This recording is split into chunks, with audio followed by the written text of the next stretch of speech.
भरत जी जाते हैं। भरत जी का चरित्र है, भरत चरित्र में तुलसीदास जी समाधिस्थ हो गए हैं।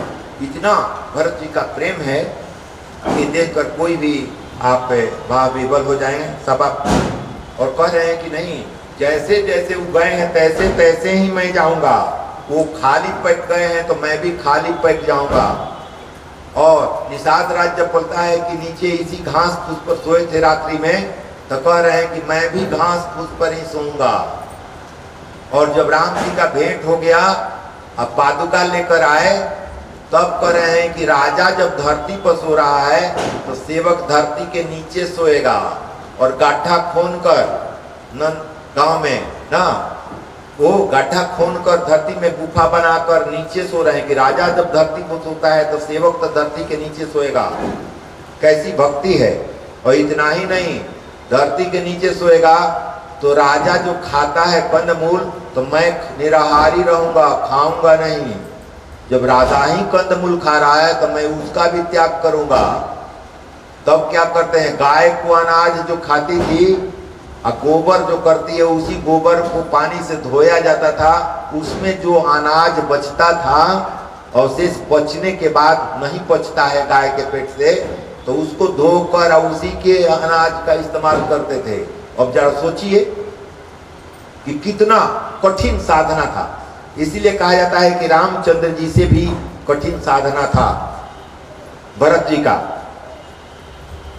फिर वहां शिवरी के पास जाते हैं, शिवरी को अपना भक्ति दिखाती है शिवरी, और जूठा बैर खाते हैं। ये सब जूठा बैर खाना, निषाद राज, इसका मतलब है क्या कि हर एक जात को इज्जत दो। जात पात होता नहीं है, शंकराचार्य भी अपने जीवन में दिए हैं। और ये भी दुसाध जो है इनका मित्र है, निषाद राज दुसाध, और इनका मित्र है शिवरी, नीच जाति के, और जूठा बैर खा रहे हैं।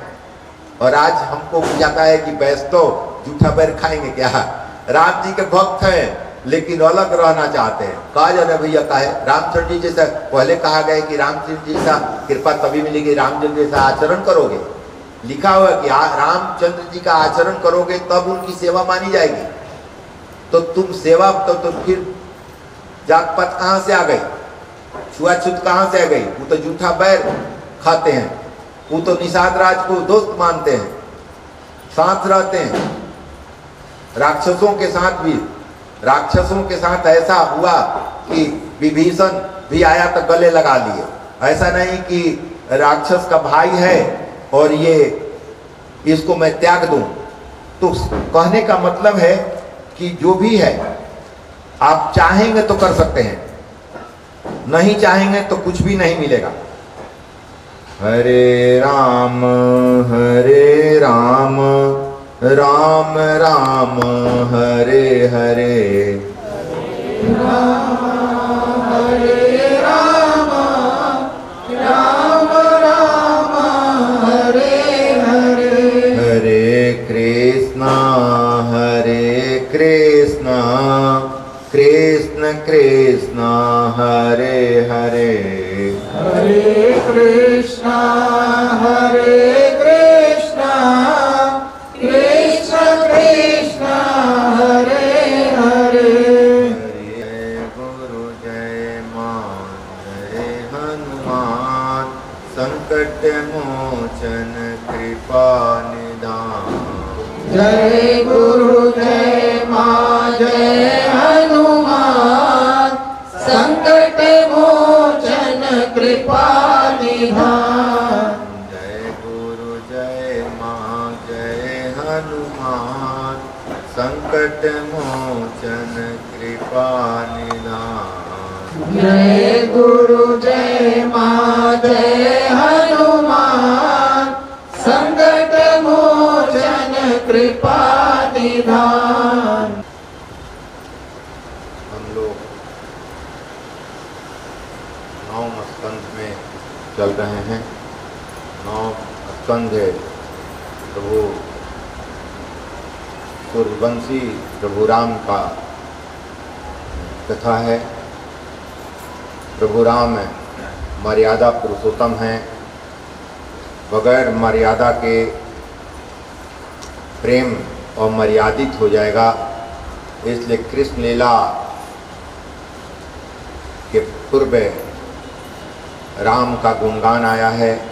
पहले मर्यादा सीख लो, मर्यादा सीखने के बाद प्रेम लीला में प्रवेश करोगे तो अमर्यादित नहीं होगे। तुम्हारा जो लीला होगा वो मर्यादित होगा।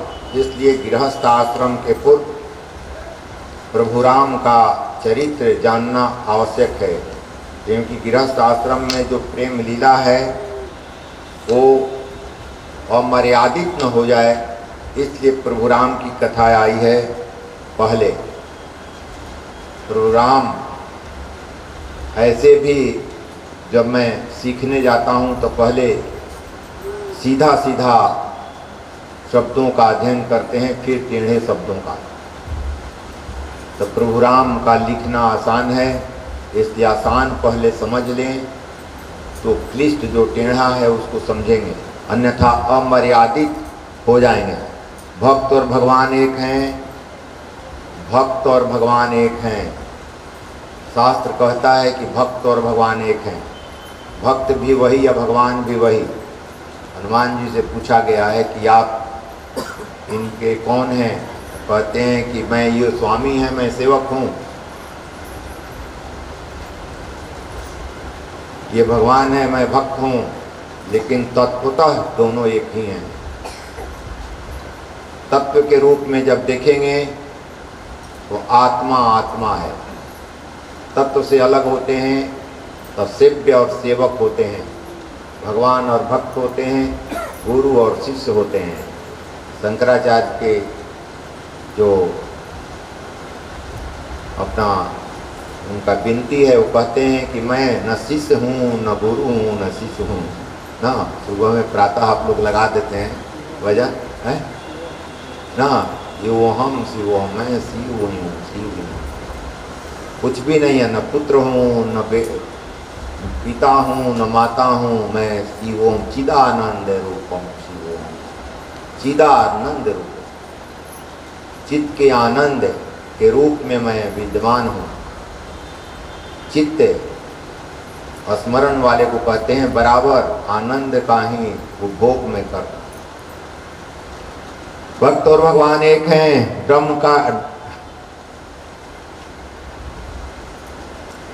का ज्ञान ब्रह्म से अलग नहीं रह सकता।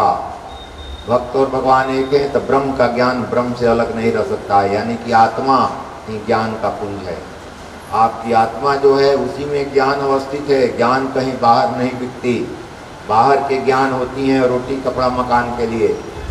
कितना है आप रोटी कपड़ा मकान में आगे बढ़ रहे हैं, इसके लिए वो विद्याएं दी जाती हैं। ज्ञान तो अपने को जानने को ज्ञान कहते हैं, और ज्ञान ब्रह्म से अलग नहीं हो सकता। जैसे प्रथम दिन ही मैं बताया था कि आपके घर में आपके लोग ही रहेंगे। आपके सगे संबंधी रह सकते हैं, माता पिता दादा दादी मेहमान भैया ये सब बहन बहनोई यही रह सकते हैं। जो आपके संबंधी हैं वही आपके घर में रह सकते हैं, दूसरा कोई नहीं रह सकता है। क्योंकि आपका घर है तो आप ही के लोग रहेंगे। तो इस पूरे ब्रह्मांड में ब्रह्म के अलावे भी दूसरा कोई नहीं रह सकता। तो इस पूरे ब्रह्मांड में ब्रह्म के अलावे दूसरा कोई नहीं रह सकता। नियम यही है कि जब तुम्हारे घर में तुम्हारे लोग ही रहेंगे तो मेरे घर में ही मेरे ही लोग रहेंगे। जितने लोग दिखाई दे रहे हैं एक दूसरे के सहयोग के लिए हैं। प्रभु ने ही रूप ले लिया, धारण कर। मैं तो बराबर मन से ही कहता हूँ कि गृहस्थ जीवन साधु संतों के जीवन से भी अच्छा है। शास्त्र भी कहता है ब्रह्म की इच्छा हुई एक से अनेक होने की। मैं अकेला हूँ और कोई है नहीं तो अच्छा नहीं लग रहा है। मैं एक से अनेक हो जाऊँ तो अनेक रूप बनाया, सब में आत्मा के रूप में प्रवेश कर गए। कहते हैं कि एक से अनेक होने में गृहस्थ जीवन ही मदद करता है। हमारे इस सिद्धांत को लेकर गृहस्थ जीवन ही चलता है, एक से अनेक कर लेता है। इसलिए प्रभु के संकेत को मानकर गृहस्थ जीवन वाले उनके आदेश पर चलकर एक से अनेक हो गए। अनेक होने के चक्कर में माया उनको घेर ली। अब माया घेर ली, अब अच्छा बुरा तेरा मेरा, अपना पराया, सुख दुख, चोर चार, जितना लफंगा काम है सब वो बाल बच्चों के लिए आ गए। तो जितने दोष आए एक से अनेक होने के विचार के कारण। ब्रह्म कहते हैं कि एक से अनेक। साधु संत तो नहीं माने हमारी बात, वो कहते हैं कि नहीं मैं वैरागी रहूंगा, मैं शादी ब्याह नहीं करूंगा, मैं इस चक्कर में नहीं पड़ता। तो प्रभु की इच्छा को माने तो अगिरहस्त जीवन वाले ही ना, इसलिए वो चक्कर में पड़ गए हैं।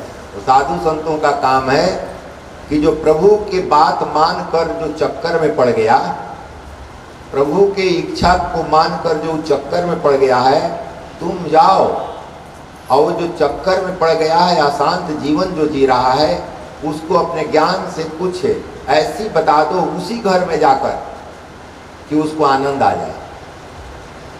बस साधु संतों का इतना ही काम है कि लोग जो परेशान हैं उनको जाकर कुछ तरीका बता दे, कुछ छोटे से फार्मूला बता दे, जिस फार्मूले से वो अपने जीवन को खुशहाल कर शांति से।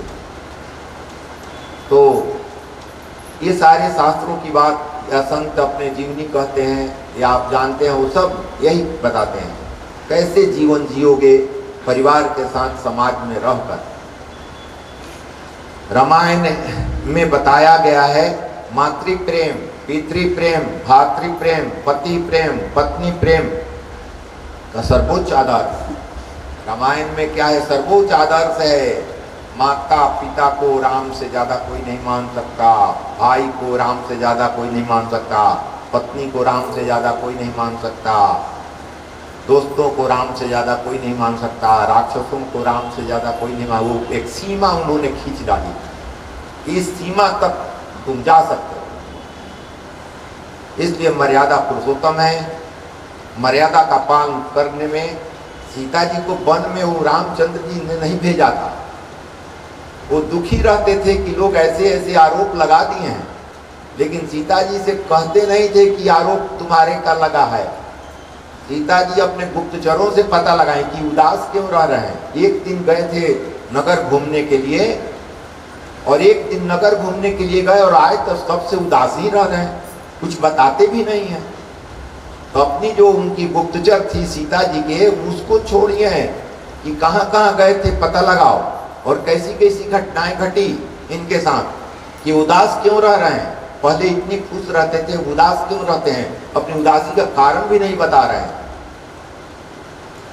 सीता जी को जब गुप्तचरों से पता चला कि मेरे ही आरोप लगे हैं, लोगों ने, जनता ने लगाई है, अब तो रामचंद्र जी कैसे कहें? जिस सीता के लिए सोने की लंका जला दी गई, इतने विषम कष्ट सहे गए, उसी सीता को कैसे कहा जाए कि तुम राजमहल छोड़ो? बहुत अफसोस कर रहे थे, लेकिन बता नहीं रहे थे, घुट घुट रहे थे। सीता जी को पता चला, सीता जी ने स्वयं कहा है कि प्रभु साधना करनी है ना, हम भी जा रहे हैं जंगल में साधना करने के। आप गए थे ना साधना करने, मैं भी जंगल में रहूंगी साधना करने के। कितना सुंदर लक्ष्य था। पति से नहीं करें कि मेरे पर आरोप लगा है, आप स्वतंत्र के राज चले, मैं जा रहा हूँ। नहीं, मेरी इच्छा है। जिसे प्रभु राम ने कहा कि भरत अगर राज करेगा तो मैं जीवन भर वन में रहूंगा, उसी तरह ये भी कह रहे। कितना भी प्रभु राम कहे, लेकिन वो चली गई। लेकिन जाने से क्या हुआ? वाल्मीकि जी के आश्रम में चली गई। जो रामचंद्र जी इधर से जाते समय वन में वाल्मीकि जी के आश्रम में गए थे, या कहते कि कहाँ रहे हम, तो रहने का जगह वाल्मीकि जी का आश्रम उन्होंने चुना।